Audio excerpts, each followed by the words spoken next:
What's up, guys? Welcome back to Newswave. So it was kind of a weird day yesterday. We had some retro news. We had some very odd PlayStation 4 Halo stuff going around with an actual response from 343.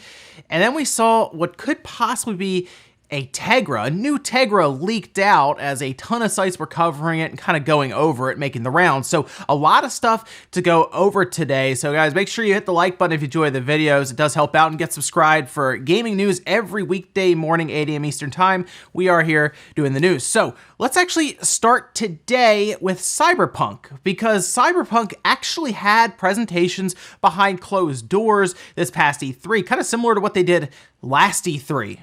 Except eventually they showed everyone what they had been working on, right? Remember they had this odd Twitch stream going on, and then eventually they showed us almost a full hour of gameplay. Well, it looks like something similar is gonna be happening this time, as well as actually one of the community leads over at CD Projekt Red went ahead and responded to someone on Twitter, as you're seeing here, saying to look around the time of PAX West, and that's when you'll see the live demo that they showed off at E3. They'll show it to the public. Now, PAX West takes place August 30th to September 2nd, so right in there, I assume they're gonna do something very similar. They'll probably either demo it there and show everyone, and then at the same time, probably post it up on Twitch and do what they did before with kind of that premiere that they did, where everyone basically piled into a Twitch room and watched them play Cyberpunk for about an hour. And I'm gonna be curious to see how it's kind of evolved, if it looks less scripted or more scripted. There's a lot of questions I still have about this game actually playing the way that they showed it off. But, I mean, it's coming soon. It's out in April. So what they show us, I assume, at the end of August is probably what we'll be playing, so interesting stuff. Also, Nintendo decided to comment a bit more over E3 about game streaming. Doug Bowser had actually talked about it previously, and then we have Nintendo of America representatives as well talking about it to TechCrunch, where they pretty much say that they're evaluating game streaming, but they're very focused mostly on games that you download and buy and not necessarily stream from a server. While obviously Sony has signed or done a handshake agreement with Microsoft to explore cloud gaming, we of course have Microsoft with xCloud, and now we have Google Stadia. Nintendo's kind of the odd one out right now anyway. See, I could actually see them possibly joining up with Microsoft, similar to what Sony has done, but maybe even more relaxed than what Sony is right now, to where Nintendo's open to whatever because they're not as into game stream. But hey, if we can have it, that's cool, I guess. They're definitely more interested in the local play, which might actually be a good strategy going forward, as it seems like everyone just wants to stream the game to you. Nintendo could be the weird one, I guess we'd say, and actually want to sell you games that are on your system straight up, you know, even 20, 30 years from now. Oh, and remember Dr. Mario World? That was going to be their cell phone game for Dr. Mario. Well, they randomly announced it last night on Twitter, as you're seeing here, with a July 10th launch. And that's going to be for iOS and Android both at the same time, so it won't be on one or the other, which is good. And they have pre-registration you can start right now if you go to drmario-world.com. And they even have full trailers of gameplay up, and well, it looks like Candy Crush Saga. At least that's what I saw when I took a look at the gameplay. It was quite a bit, actually. They explain how it all works. They talk about kind of gotcha mechanics, where it seems like you get new doctors, and they showed off time savers, premium currency, the whole thing. This is going to be what I think.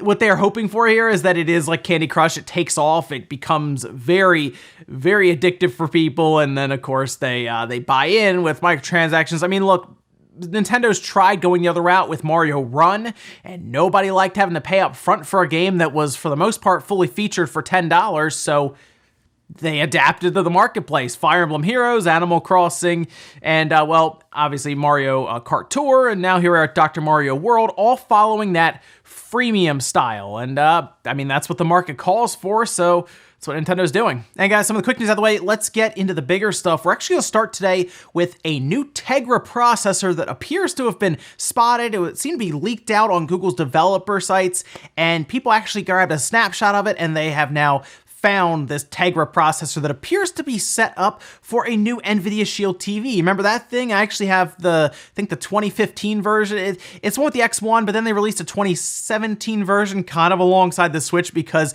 it used the same X1 like the exact same chip in the little box and everything. So I have one of those, and it's kind of neat. I don't know, it's a set-top box, does like, what, 4K streaming and everything. It's kind of cool. It plays Metal Gear, Rising. It's a neat idea and a neat set-top box, but it hasn't taken off anywhere near what the Switch taken off, but it still uses the same processors, probably because Nvidia is already producing them. So yeah, go ahead and just drop them in that thing as well, which is why so many people have tied the Nvidia Shield TV to the Switch, because we found out they use the same processor. So if something pops up about a new Tegra, of course, people then take that and assume that it's also going to be in the Switch just because of history. I mean, it kind of makes sense. So when this popped up, as you're seeing here, XDA actually managed to grab it, took a look over it, and also managed to weigh in on some things from developers, I guess, who are also working with it. It's codenamed M. Darcy, which actually goes along the lines of the 2017 Shield TV's codename for its Tegra chip called Darcy. So it almost appears to be a revision of that one. And as you can see, it's a Tegra. It says everything about Tegra X1, T210. It has the two sets of quad-core processors, the A57, A53. And to me, when I first looked at this, I said, this just looks like an X1. But it appears, again, according to XDA developers, that it's actually going to be running on Android 9, and it will be using a newer Linux kernel and everything. And inside the Linux kernel, it appears to be written from Mariko, which, well, we've heard that before inside of the Switch's code. However, it appeared to be removed later on. So it's an interesting situation here, because XDA developer also says that it appears that this X1 will actually be able to run with more efficiency when it comes to power, and actually able to push higher in terms of frequency for the GPU, which really sounds like that Parker chip if you sit down and think about it with what we've heard. Now, we don't know much about memory bandwidth or anything, but at this time, it does at least look like a new Shield TV is planned, which would make us all assume that they would have done something with the chip inside.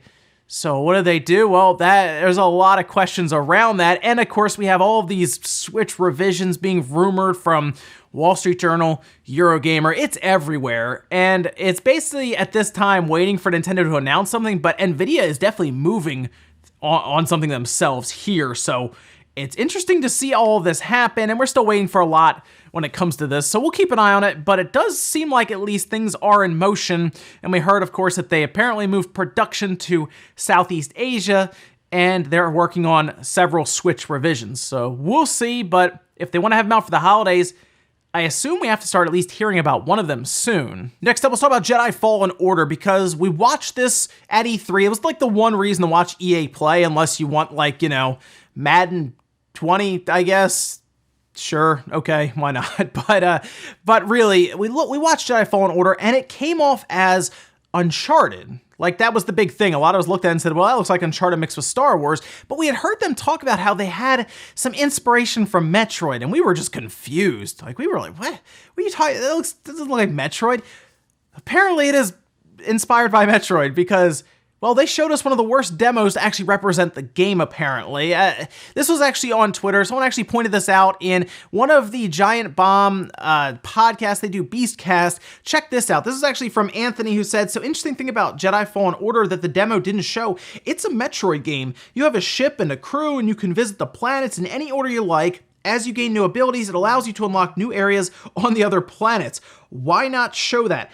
I have no idea why you don't show that, because I think that would have helped a lot of us want this game more. Like, it would have sold a lot of people on this game if they had shown that. The only thing I can think of is they had limited time to show it, which is weird, because they showed The Sims 4 for like 40 minutes or something. Like, okay, I mean, we're all wondering about this Star Wars game. It's out at the end of this year, so it's out in less than 6 months at this point. Why not show that? What that actually kind of sounds like a little bit is Jedi Academy. What I mean by a little bit is, technically Jedi Academy, you would choose where you would go as you progress through the story. When it came down to missions, new abilities wouldn't necessarily unlock new areas. That does sound very much like Metroid, or what, Metroidvania, as people like to say.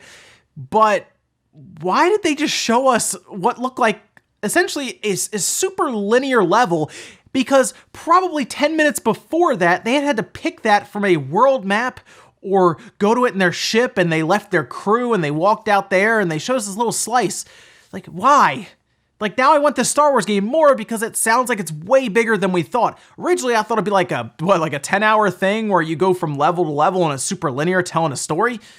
It sounds like there's a bit more to this. So I wonder if they're going to show us that, or we just find out from reviewers. Like, I guess we'll see. Next up, let's talk about something that I think is a really big deal in the retro gaming space, in the retro market, and that's the Mega SD. Check this thing out. It looks like a standard cartridge, right? You look at that and you say, okay, it's an odd cartridge to see there. It plugs into the top of your Sega Genesis, or of course the FPGA Genesis that you can actually get currently from Analog, and it just seems like a very cool looking cartridge, I guess, but there's a massive thing that this can do.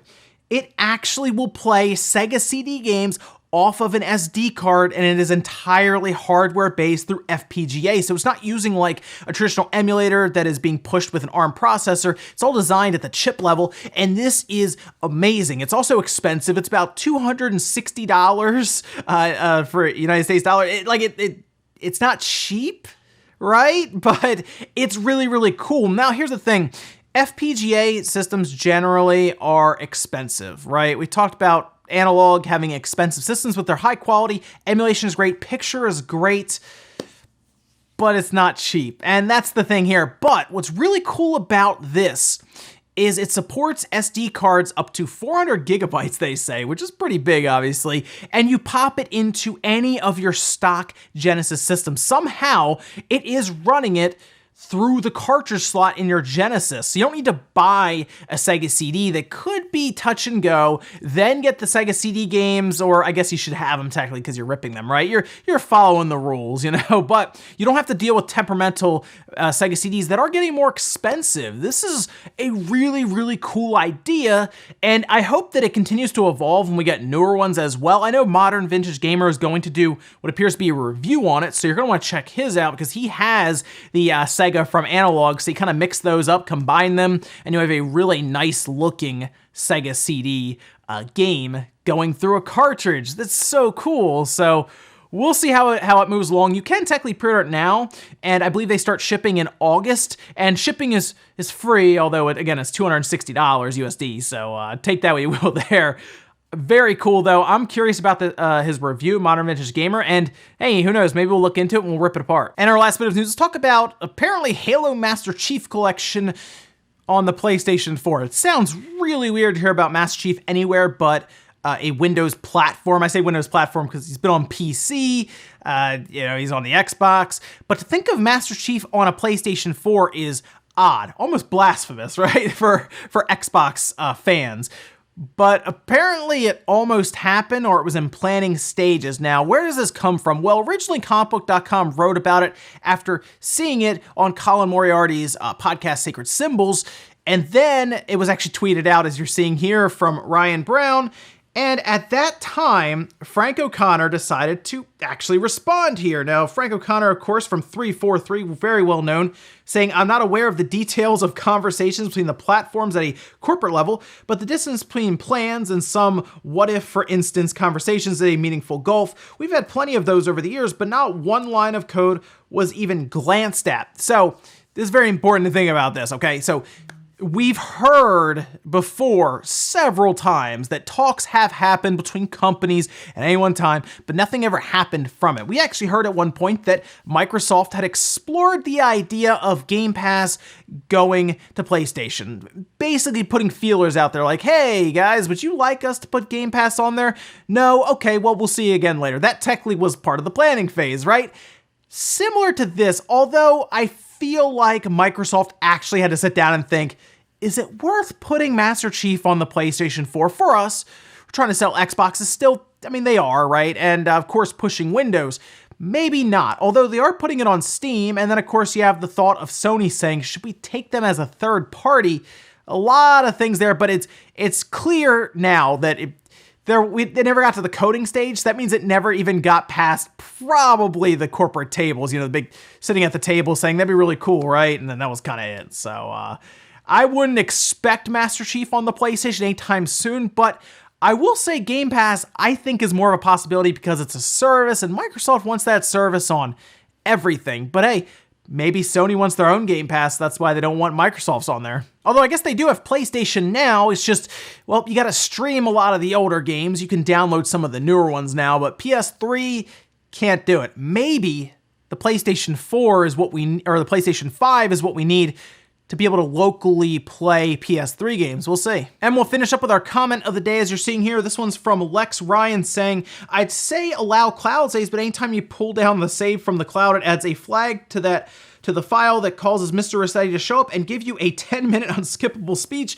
about taking care of the data or some such. Yeah, you could still time travel, but it would also be super annoying to do so, just like resetting was back in the day. You know, that's actually not a terrible idea. And every time you pull it from the cloud, not necessarily back up to the cloud, but every time you pull from the cloud, it adds like an extra minute or two, right? So eventually you just have like half an hour of Mr. Rossetti going in circles talking about his day and how his kids don't visit him anymore, and about how like the person in front of him at the bank sneezed on the pen when they were writing on like a check.